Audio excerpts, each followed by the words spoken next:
નમસ્તે વિદ્યાર્થી મિત્રો, આજે આપણે ધોરણ 10 ઇંગ્લિશ મીડિયમની અંદર જે 1 થી 18 પાઠ છે એ પાઠની અંદર જે આઈએમપી પ્રશ્નો જે છે એના વિશે વાત કરીશું.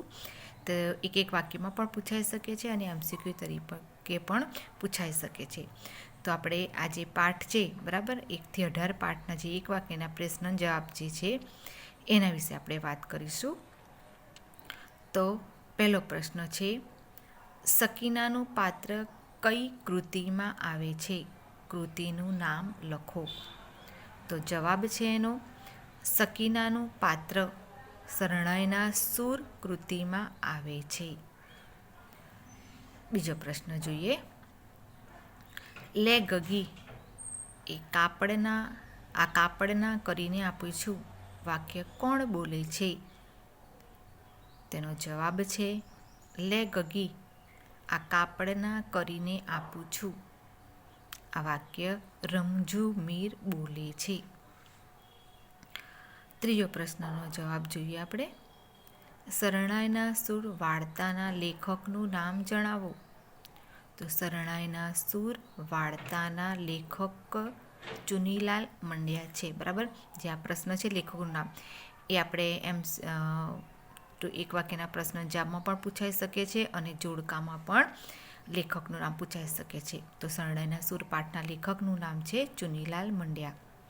ચોથો પ્રશ્ન જોઈએ આપણે. પ્રયાણ કૃતિ શામાંથી લેવામાં આવી છે? તો પ્રયાણ કૃતિ પ્રસિદ્ધ હાસ્ય નવલકથા ભદ્રમ ભદ્રમમાંથી લેવામાં આવી છે. પાંચમો પ્રશ્ન જોઈએ. શ્રી મોહમયની 2 મૂલ્યપત્રિકા આપો. વાક્ય કોણ બોલે છે? તેનો જવાબ છે શ્રી મોહમયની 2 મૂલ્યપત્રિકા આપો. આ વાક્ય ભદ્રમ ભદ્ર બોલે છે. છઠ્ઠો પ્રશ્ન જોઈએ આપણે. શ્વેત ક્રાંતિના પ્રણેતાઓમાં કોની વાત કરવામાં આવી છે?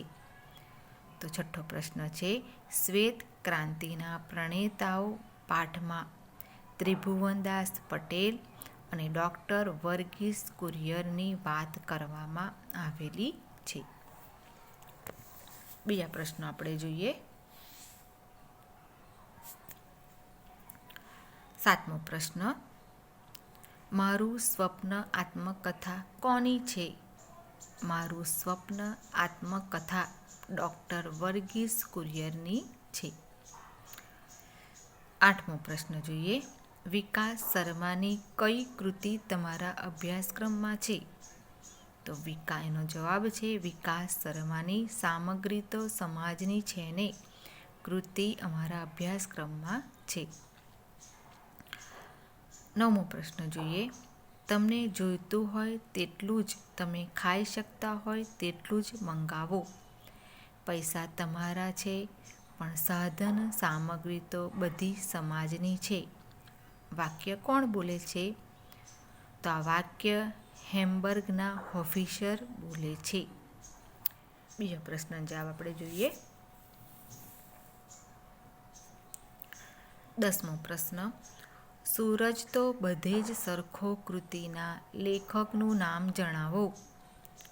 સૂરજ તો બધે સરખો કૃતિના લેખકનું નામ વિનોદ ભટ્ટ છે. બરાબર, આ લેખકનું નામવાળો જોડકામાં પણ આવી શકે છે અને એક વાક્યના પ્રશ્ન જવાબમાં પણ આવી શકે છે. આગળ પ્રશ્ન જોઈએ આપણે 11મો. પૃથ્વીનો છેડો ઘર વાક્ય કઈ કૃતિનું છે? તેનો જવાબ છે પૃથ્વીનો છેડો ઘર વાક્ય સૂરજ તો બધે સરખો કૃતિનું છે. 12મો પ્રશ્ન જોઈએ આપણે. મોહમ્મદ માંકડની કઈ કૃતિ તમારા અભ્યાસક્રમમાં છે? એનો જવાબ છે મોહમ્મદ માંકડની નથી કૃતિ અમારા અભ્યાસક્રમમાં છે. 13મો પ્રશ્ન જોઈએ આપણે. રમાનું પાત્ર કઈ કૃતિમાં આવે છે? તેનો જવાબ છે રમાનું પાત્ર નથી કૃતિમાં આવે છે. 14મો પ્રશ્ન જોઈએ. મને તો હવે પગે વા આવ્યો છે, બહુ હાલી ચાલી શકાતું નથી. વાક્ય કોણ બોલે છે? એનો જવાબ છે મને તો હવે પગેવા આવ્યો છે, બહુ હાલી ચાલી શકાતું નથી. આ વાક્ય કંચન માસી બોલે છે. આગળ બીજો પ્રશ્ન જોઈએ આપણે 15મો. નથી કૃતિ કયા વાર્તા સંગ્રહમાંથી લેવામાં આવી છે? તેનો જવાબ છે નથી કૃતિ સંઘાત વાર્તા સંગ્રહમાંથી લેવામાં આવી છે. બરાબર, વાર્તા સંગ્રહમાંથી એટલે કે સાહિત્ય પ્રકાર જે કયો છે, કયામાંથી આ જે પાઠનો જે એક ભાગ જે છે, એક નાની વાર્તા લેવામાં આવી છે, તો એનો જવાબ છે સંઘાત. જે વાર્તા સંગ્રહ છે એમાંથી નથી પાઠનો એક ભાગ લેવામાં આવેલો છે. 16મો પ્રશ્ન જોઈએ. ઝબક જોતનો પ્રકાર જણાવો.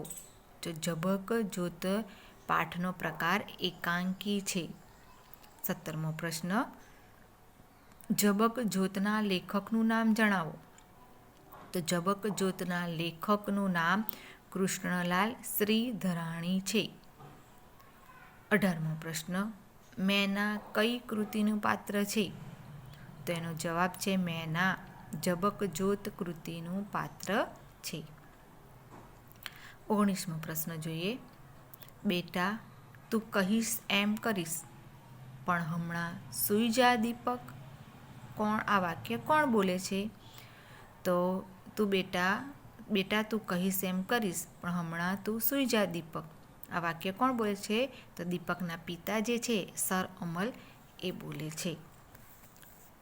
બીજા પ્રશ્ન આપણે જોઈએ. 20મો પ્રશ્ન. જેઠીબાઈ કૃતિનો પ્રકાર જણાવો. તો જેઠીબાઈ કૃતિનો પ્રકાર છે લોકકથા. બરાબર, આ પણ MCQમાં આપણે જોડકામાં પણ પૂછાઈ શકે છે અને એક વાક્યમાં પ્રશ્ન જવાબમાં પણ પૂછાઈ શકે છે.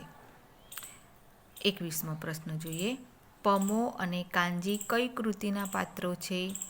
તો પમો અને કાનજી જેઠીબાઈ કૃતિના પાત્રો છે. બરાબર, અહીંયા કૃતિ એટલે કે પાઠ. તો આ પણ પ્રશ્ન જવાબ પૂછાઈ ગયેલો છે બોર્ડમાં કે પમો અને કાનજી કઈ કૃતિ? તો જેઠીબાઈ જે પાઠ છે એ પાઠના બંને પાત્રો છે. 22મો પ્રશ્ન જોઈએ આપણે. મારા પેલા સીમડાના વૃક્ષનો એક ફોટોગ્રાફ મને મોકલી આપજો. આ વાક્ય કોણ બોલે છે? તો મારા પેલા સીમડાના વૃક્ષનો એક ફોટોગ્રાફ મને મોકલી આપજો. એ વાક્ય બલાઈ તેની કાકીને પત્રમાં લખીને કહે છે. 23મો પ્રશ્ન જોઈએ આપણે. ટિફિન કૃતિનો પ્રકાર જણાવો. તો ટિફિન કૃતિનો પ્રકાર લઘુકથા છે. બરાબર, આ પણ જોડકામાં પૂછાઈ શકે છે કાવ્યનો પાઠનો પ્રકાર. બરાબર, તો ટિફિન પાઠનો પ્રકાર છે લઘુકથા.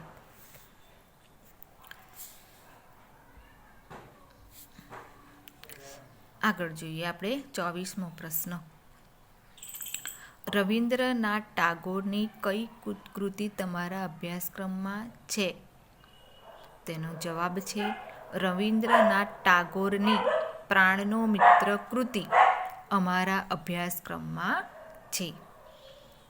25મો પ્રશ્ન જોઈએ આપણે. પ્રાણનો મિત્ર વાર્તાના લેખકનું નામ જણાવો. તેનો જવાબ છે પ્રાણનો મિત્ર વાર્તાના લેખકનું નામ રવિન્દ્રનાથ ટાગોર છે. આગળ પ્રશ્ન જોઈએ આપણે. બલાઈ કૃતિ કઈ કૃતિનું પાત્ર છે? કૃતિનું નામ જણાવો. તેનો જવાબ છે બલાઈ પ્રાણનો મિત્ર કૃતિનું પાત્ર છે. કૃતિ એટલે કે આગળ પાઠ, કે બલાઈ કયા પાઠનું પાત્ર છે? તો બલાઈ એ પ્રાણનો મિત્ર જે છે, બરાબર, એ પાઠનું મુખ્ય પાત્ર છે. આગળ પ્રશ્ન જોઈએ આપણે 27મો.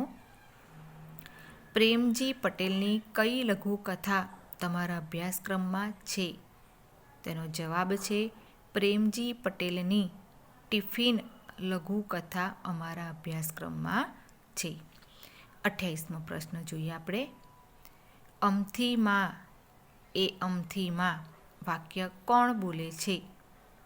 અમથીમાં એ અમથીમાં વાક્ય કોણ બોલે છે? તો આ વાક્ય વાર્તા નાયક જે છે એ બોલે છે. બરાબર, આપણે પાઠમાં જોયું હતું કે વાર્તા નાયક અમથીમાને કહે છે કે રોટલા બનાવવાનું કહે છે કે તમે આજે ખાવાનું ના બનાવતા, હું તમારા માટે કહે છે જમણવારીમાંથી લઈ આવીશ, બરાબર. તો જે વાર્તાનાયક જે છે, બરાબર, એ વાર્તાનાયક વાક્ય બોલે છે. તો અહીં આગળ તમારા જે એક વાક્યના પ્રશ્ન જવાબ જે છે, બરાબર, એ પ્રશ્ન જવાબ અહીં આગળ પૂર્ણ થાય છે. Thank you.